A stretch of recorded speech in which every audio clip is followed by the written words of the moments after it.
Bonjour à tous, c'est Nadège, votre naturopathe. Alors aujourd'hui, on continue dans alimentation, digestion, assimilation. On va rajouter l'excrétion et je vais vous parler un petit peu de ce que je pense des régimes et plus spécifiquement du régime cétogène qu'on appelle keto quand on est américain. Alors, on a parlé de l'alimentation. On a bien compris que dans l'alimentation, le but, c'était de nous amener des vitamines, des sels minéraux, des protéines, des lipides, c'est-à-dire du gras, des glucides, c'est-à-dire des sucres. Que tout ça, on l'assimile correctement pour qu'on puisse avoir de l'énergie, pour qu'on puisse se régénérer, pour qu'on puisse refaire nos cellules, notre corps, qu'on puisse avoir un sommeil de qualité, un cerveau qui fonctionne bien et qu'on élimine correctement. Et aujourd'hui, justement, je voulais faire un petit topo sur ce qu'on appelle l'élimination. Qu'est-ce que c'est l'élimination? Comment ça se fait? Par quoi? En naturopathie, si vous avez déjà regardé mes différentes vidéos, vous savez que l'on a, moi je dis 5 émonctoires. Le premier, celui que tout le monde connaît, celui que tout le monde veut détoxifier au printemps, c'est le foie. Sauf que le foie, ce n'est pas un émonctoire tout seul. L'émonctoire principal qui va s'occuper de ce qu'on appelle les cols en naturopathie, c'est-à-dire tout ce qui est gluant, c'est foie, vésicule biliaire, parce que les deux sont ensemble, la vésicule biliaire est collée sous le foie, et l'intestin. Ça, c'est l'émonctoire principal pour les cols. Ensuite, on a un émonctoire principal pour les cristaux, c'est-à-dire ce qui fait mal, ce qui apporte de la douleur. Vous savez, les petits grains de sable, quand on a un caillou dans sa chaussure, ça fait mal, on n'a qu'une envie, c'est de l'enlever. Eh bien, ça va être les reins qui vont s'occuper des cristaux. Ça, c'est, entre guillemets, les deux émonctoires principaux. Là-dessus, on va rajouter un émonctoire qui est dit secondaire et qui pourtant est très grand, c'est la peau. La peau va s'occuper des toxines, qu'elles soient des cols ou des cristaux. C'est-à-dire que lorsque l'on va suer par les glandes sudoripares, quand on va transpirer, on va sortir ce que l'on appelle les cristaux. Et lorsque l'on va avoir nos glandes sébacées, c'est-à-dire ce qui fabrique le sébum, vous savez, quand on est en train de faire des petits boutons et que quelquefois ça devient un petit peu jaune, un petit peu purulent, etc., ben ça c'est du sébum. Lorsque vous touchez chez la femme, c'est souvent cette zone T en fait, le front est là, et que c'est un petit peu gras, ben c'est parce qu'on fabrique du sébum. Lorsque vous avez les cheveux qui graissent, ben c'est du sébum. Et bien ça nous permet d'éliminer ce qu'on appelle les cols. Ensuite, autre émonctoire, nos poumons. Nos poumons vont nous aider là aussi à évacuer deux sortes de toxines. Les cols lorsque l'on va cracher. Et vous savez qu'il y a plein de gens, ils se lèvent le matin, ils crachent, ils ont là dans le fond de la gorge un petit quelque chose qui les embête. Et le fait de cracher va leur permettre de sortir les cols. Et nos poumons nous aident aussi à sortir ce que l'on appelle les cristaux, donc les acides. Le fait de respirer, en fait, va nous faire évacuer ce qu'on appelle les acides volatiles. C'est-à-dire que les acides qui sont plutôt un produit de dégradation des protéines entre guillemets végétales. En tout cas, des protéines dites faibles. Et puis, on a un dernier organe qui nous aide à éliminer, qui est différent chez l'homme et chez la femme, bien entendu. Chez la femme, on a l'utérus. Et nos menstrues, nos règles, nos lunes, vous les appelez comme vous voulez, eh bien ça nous permet d'éliminer des toxines du corps. Et chez l'homme, ça va être la prostate. C'est pour ça qu'il faut en prendre soin. Donc, quand on parle élimination, on va parler de ce qu'on élimine par la peau, de ce qu'on élimine par les poumons, de ce que l'on va éliminer par le foie, la vésicule biliaire, notre intestin, et de ce qu'on va éliminer par les reins. Alors, on va commencer par les reins et on va parler urine, on va parler pipi. Les gens sont super contents quand je leur pose la question et que je leur dis vos urines sont colorées dans la journée, est-ce qu'elles sont claires, est-ce qu'elles sont jaunes, est-ce qu'elles sont... Ah non, non, non, mes urines, elles sont claires comme de l'eau de roche. Eh ben oui, mais moi, ça ne me plaît pas quand vous me dites ça. Parce que ça prouve que vos reins n'éliminent pas ce qu'ils doivent éliminer. Très souvent, c'est lié alors à plein de choses, mais ça peut être souvent lié à un problème d'eau. Si vous avez regardé la vidéo sur l'eau, vous vous souvenez, je vous dis que l'eau est importante pour ce qu'elle emporte, c'est-à-dire ce qu'elle évacue plutôt que par ce qu'elle apporte.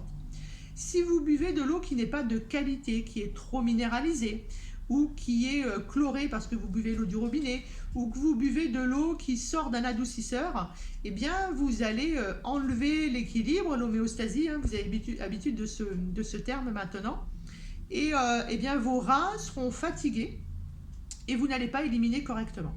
Donc l'élimination par les reins, qui est une élimination efficace, ça va être le matin je me lève, j'ai des urines qui sont foncées et qui peuvent avoir de l'odeur. Ça prouve que mes reins ont fonctionné très bien toute la nuit et ont éliminé tous les acides forts toute la nuit. Deuxièmement, dans la journée, à chaque fois que je vais uriner, je vais avoir des urines qui vont pas être claires comme de l'eau de roche, justement, qui vont être jaune citrin, en tout cas un petit peu colorées. Ça voudra dire que tous les liquides que j'apporte ont une action. Puisque je parle d'urine et d'élimination, que j'ai parlé d'eau, il faut savoir que on ne peut pas boire du thé toute la journée, des tisanes toute la journée. Il faut boire de l'eau, c'est indispensable pour hydrater. Lorsque vous buvez du thé, si vous abusez du thé, eh bien vous allez avoir des pertes en fer.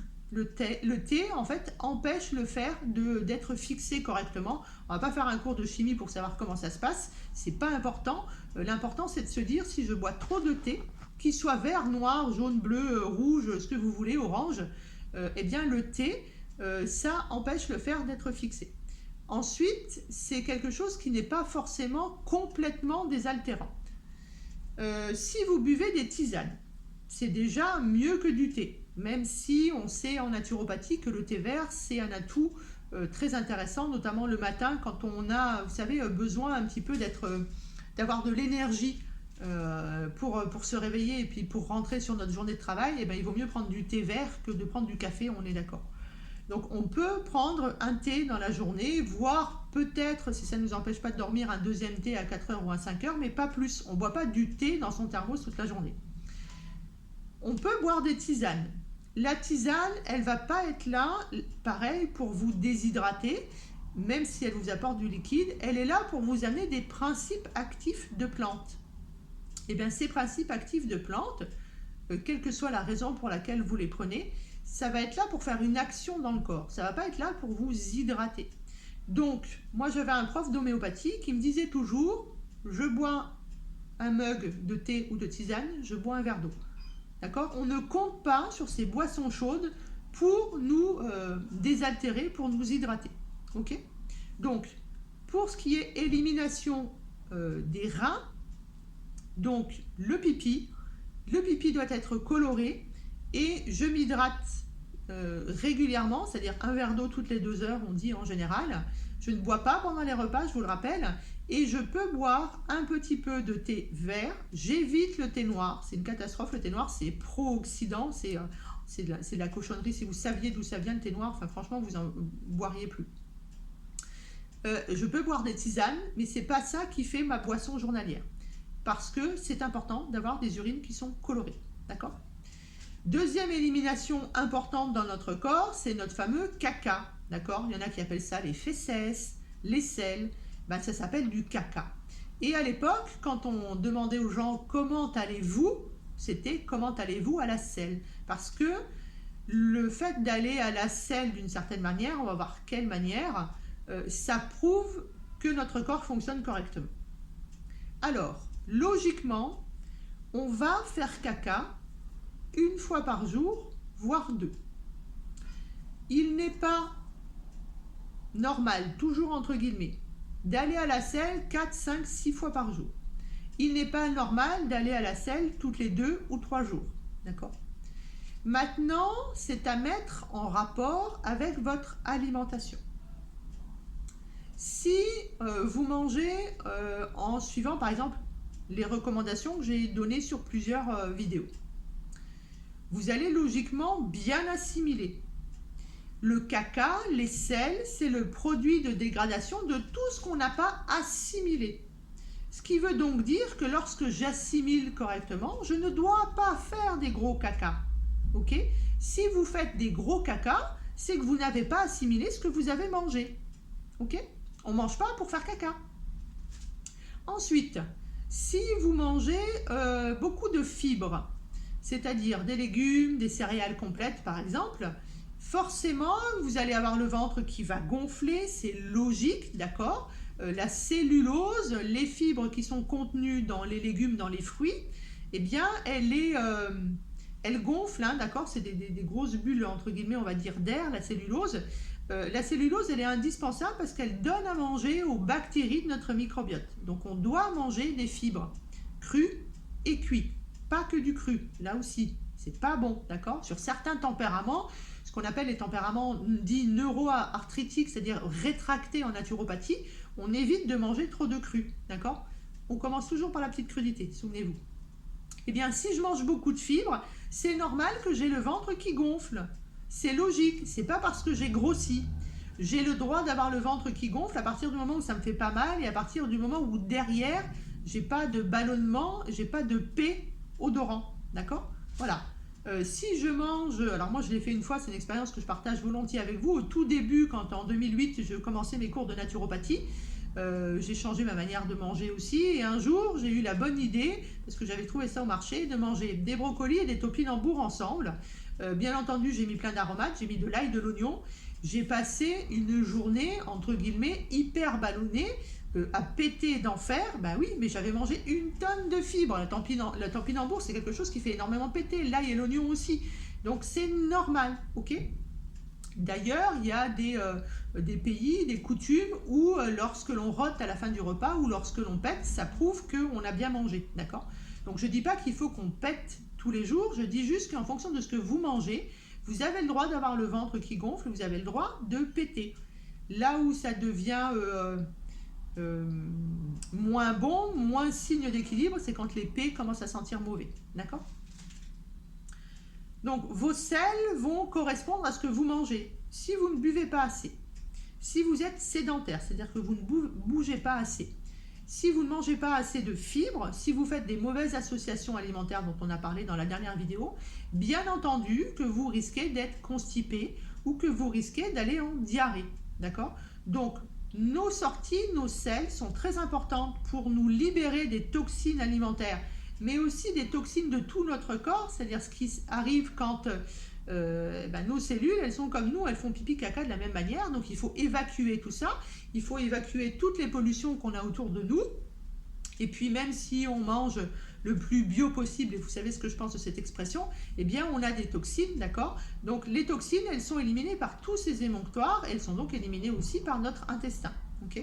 Donc n'allez pas vous focaliser si le jour où vous mangez du riz avec des carottes par exemple, vous n'allez pas à la selle de la même manière, c'est normal. Et puis le lendemain ou sur le lendemain, vous mangez une grosse quantité de fibres avec, je sais pas, un filet de poisson par exemple, bien entendu que votre digestion va être différente et que vous risquez peut-être de ballonner. C'est normal tout ça, d'accord? Donc on écoute son corps, mais on l'écoute pas trop non plus. On arrête d'être focalisé sur certaines choses qui ne sont pas importantes. Donc j'élimine par le pipi. Mon pipi doit être d'une certaine manière. J'élimine par le caca. Et mon caca, ça doit être normalement des selles qui sont moulées, qui sont, on va dire, brun clair, mais là aussi, la couleur va changer en fonction de ce que vous mangez, et qui sortent facilement. C'est-à-dire que logiquement, vous vous assoyez, je ne sais pas trop comment on dit, sur les toilettes, et ça doit sortir tout seul, ça doit glisser tout seul. Et ça doit d'ailleurs tomber dans le fond de la cuvette, ça ne doit pas flotter. Quelque chose qui est très important dans la gestion des selles, dans ce qu'on appelle le péristaltisme, c'est-à-dire la manière dont votre intestin, vos intestins bougent, pardon, eh bien ça va être la vésicule biliaire, d'accord, ici. C'est les selles biliaires qui rendent aussi, alors ils permettent la bile, les selles biliaires de digérer le gras, mais ça va aussi permettre de donner de l'action entre guillemets aux différents intestins. Voilà, donc vous voyez que là aussi, ça nous donne une belle image de comment on digère, comment va notre vésicule biliaire par exemple. Donc ça, c'est une élimination pipi, une élimination caca. Ensuite, on transpire tous les jours, ok? C'est bien de transpirer. Ça prouve qu'on élimine, que notre émonctoire peau fonctionne. Ça fait partie des éliminations normales. Maintenant, l'odeur de votre transpiration est en lien avec ce que vous avez mangé également, en lien avec la gestion de vos hormones, en lien aussi avec ce que vous avez mangé peut-être la veille, le tissu que vous portez, hein, ça c'est important aussi, si vous mettez du déo ou pas, si vous mettez de la crème sur votre peau, etc. Il faut laisser la peau respirer, d'accord? Donc on essaye plutôt de mettre des crèmes la nuit, entre guillemets, quand c'est les reins, les émonctoires principaux qui font leur job. Ensuite, on va aider tout ça avec les éliminations de notre poumon. Donc là, on sait que cette élimination, elle est importante, on peut faire plein de choses avec, donc on respire, c'est super important, ok? Donc, on sait quoi manger, on sait comment les associer, on sait donc du coup comment on va assimiler, et on sait qu'on doit éliminer, et qu'on doit éliminer d'une certaine manière. Un certain pipi, un certain caca, une certaine sueur, et bien respirer, ok? Quand vous avez des règles abondantes, des menstrues abondantes, et bien entre guillemets, c'est pas mal. C'est-à-dire que évidemment, je suis d'accord, c'est chiant quand on est obligé de, pardon les garçons, hein, mais de changer notre cup, notre serviette, notre tampon toutes les 2 heures, à se dire je vais faire une tâche, je vais pas faire 2 tâches. Ouais, ok, c'est chiant, 3-4 jours dans le mois. Mais en attendant, ça vous permet de bien éliminer. Donc, s'il vous plaît, aimez vos règles, ce sera bien plus facile. N'hésitez pas à mettre une bouillotte sur le ventre si jamais c'est un petit peu douloureux. Bon, il y a plein de choses à faire. Là, je vous parle de manière générale, d'accord? Messieurs, prenez soin de votre prostate. On commence à prendre soin de sa prostate avant 50 ans, avant qu'elle ait gonflé. Vous vous souvenez, lorsque j'ai fait la vidéo sur calvitie, etc., je vous ai parlé de la prostate. La prostate, elle gonfle de manière naturelle. À partir de 50 ans, ça peut être un adénome de la prostate. L'adénome de la prostate n'est pas une tumeur, ce n'est pas un cancer. Et on peut, chaque jour, avec tout ce qu'on fait, diminuer en fait la grosseur de cette prostate. Donc prenez soin de vos émonctoires, de vos éliminations, de la même manière que vous prenez soin de votre alimentation, de votre digestion et de votre assimilation. Ensuite, je voulais vous parler parce que j'ai une de mes clientes qui m'a interpellée sur le régime cétogène. Alors, ça s'appelle un régime. Donc déjà, vous comprenez bien qu'en tant que naturopathe, hygiéniste, je ne peux pas vous dire que le régime cétogène, c'est quelque chose qui est à faire à vie. Le régime cétogène, qui est un régime qui va être très riche en gras, bon et mauvais, très riche en protéines, et bien, avec bien sûr des légumes, d'accord, on ne mange pas du tout de céréales, pas de légumineuses, etc. C'est un régime qu'on va mettre en place sur des périodes courtes lorsque l'on va avoir des maux. Par exemple, c'est celui que j'utilise dans l'accompagnement des personnes que je fais avec les centres d'oncologie avec lesquels je travaille sur le cancer. C'est ce qui aide le mieux.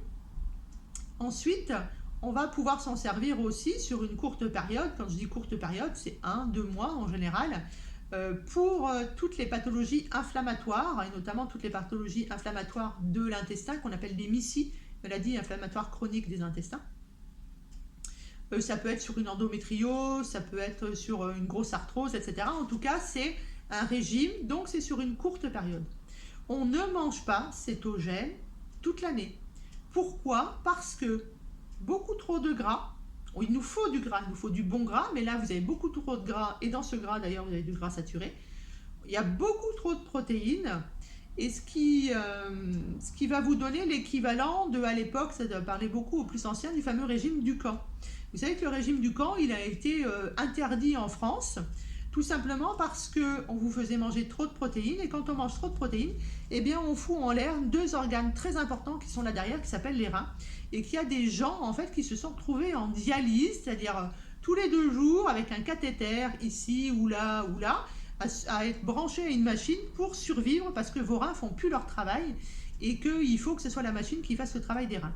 Donc le régime cétogène, on est bien, on est très maigre, on n'a pas de ventre, on a des muscles, etc. Blablabla, blablabla. C'est le truc à la mode pour perdre du poids. C'est sûr, vous perdez du poids, vous mangez plus de céréales, plus de légumineuses. Par contre, vous encrassez votre corps, ok? Donc, lorsque j'ai envie de mettre en place une cure de détox, par exemple, si j'ai assez de vitalité, je peux faire cette cure de détox sous forme de régime cétogène. Je le fais moi un petit peu différemment, mais là aussi, en fonction des écoles, en fonction des profs que vous avez eus, les naturopathes ne travaillent pas de la même manière. En tout cas, ce qu'il faut vraiment retenir, c'est que ce régime cétogène étant un régime, il est mis en place sur une courte période, qu'on pourra éventuellement renouveler si nécessaire, si la première période n'a pas suffi, mais éloigné dans le temps. D'accord ? L'important, c'est un équilibre d'hygiène de vie et pas d'aller sur un régime. D'ailleurs, quand vous parlez de régime, vous mettez une ceinture à votre cerveau et c'est ce qui vous fait gonfler. D'accord ? Voilà ce que je voulais vous dire sur le régime cétogène. Donc, les gens qui sont coachs sportifs, qui font 5 heures de sport par jour, qui ont des abdominaux au taquet, des muscles au taquet, etc., et qui vous disent faites le régime cétogène, ça va vous faire maigrir, regardez le corps que j'ai, puis je mets exprès un truc qui me moule bien, etc. Ben ouais, c'est super, mais est-ce que vous, qui êtes père de famille, mère de famille, qui avez 50 ans, qui avez des douleurs, qui ne pouvaient pas faire du sport comme vous voulez, qui travaillez, qui n'avez pas 5 heures à donner au sport tous les jours, vous allez pouvoir avoir ce corps-là. Ce n'est pas le cétogène qui va vous le donner, d'accord ? C'est l'activité physique. C'est le sport, pardon, parce que du coup, si c'est 4 à 5 heures par jour, c'est du sport, ok ? Avec toutes les conséquences que le sport a sur notre santé quand on en fait 4 à 5 heures par jour, d'accord ? Donc, oubliez ce régime cétogène, s'il vous plaît. Je sais qu'il est à la mode, mais franchement, si vous pensez régime cétogène égale régime du camp, vous aurez compris que c'est mauvais pour votre santé. À utiliser avec parcimonie lorsque l'on a des gros maux, MAUX, de santé, sur des périodes courtes et toujours sur conseil de quelqu'un. On ne fait pas n'importe quoi juste parce qu'on a vu un coach. J'ai rien contre les coachs, je travaille avec des coachs, d'accord ? Toujours pareil, sans jugement, sans prétention, sans rien, toujours avec le plus d'humilité possible. J'essaye juste de vous mettre en garde, comme je l'avais fait à l'époque avec le régime du camp. Faites attention. Une fois que votre rein il est mort, il est mort. Une fois que vous êtes dialysé tous les 2 jours sur votre lit d'hôpital, c'est trop tard pour vous dire « mince, j'aurais pas dû faire ce régime cétogène ». Donc soyez vraiment très prudents là-dessus. De toute façon, un régime, ça se fait jamais à vie. On essaye vraiment de trouver un équilibre alimentaire. Et ce qui est très important, c'est que dans l'équilibre alimentaire, il faut du plaisir. Souvenez-vous, si vous n'avez pas de plaisir dans votre vie, vous mourrez un petit feu. Le feu à l'intérieur, que vous pouvez appeler énergie, vous pouvez appeler amour, vous appelez comme vous voulez, il s'éteint. Et si le feu s'éteint, plus de mouvement, plus de sérotonine, plus de dopamine, etc., etc. Et entre guillemets, qu'est-ce que c'est que la mort ? C'est l'absence de mouvement. D'accord ? Voilà, je vous laisse réfléchir sur cette dernière petite parole. Logiquement, j'ai fait le tour sur alimentation, digestion, assimilation, élimination. N'hésitez pas, comme toujours, à me laisser vos petits commentaires. J'ai toujours rien à vendre à la fin de la vidéo. Je suis toujours là juste pour vous aider, pour vous essayer d'apporter les bases. Ce que je vous donne en vidéo, je vous rappelle que ce sont des généralités. C'est toujours bien mieux, bien entendu, d'aller voir une naturopathe ou un naturopathe. Je vous rappelle aussi que le naturopathe n'a pas de diplôme, que c'est une certification et que c'est pas parce que on écrit syndicat des naturopathes, Omnes, FENA, Trucmuche, Bidule, etc. qu'on est meilleur que les autres. C'est vraiment, j'ai envie de dire, c'est mon point de vue, d'accord, je vous le partage avec vous, chacun pense ce qu'il veut, heureusement, on a encore un peu cette liberté dans notre pays. C'est le fait que quelqu'un ait un cabinet depuis longtemps, ça prouve que ça marche. C'est le fait que quelqu'un ne fasse jamais de publicité. C'est le fait que quelqu'un ait maintenant de bons avis. C'est le bouche à oreille qui fait que votre cabinet fonctionne très bien. Donc, c'est sûr que pour les gens qui viennent de s'installer, c'est un petit peu plus compliqué. Il va falloir qu'ils fassent, entre guillemets, leurs preuves. Mais on est tous passés par là. Donc, allez voir un thérapeute, quel qu'il soit, par rapport au bouche à oreille.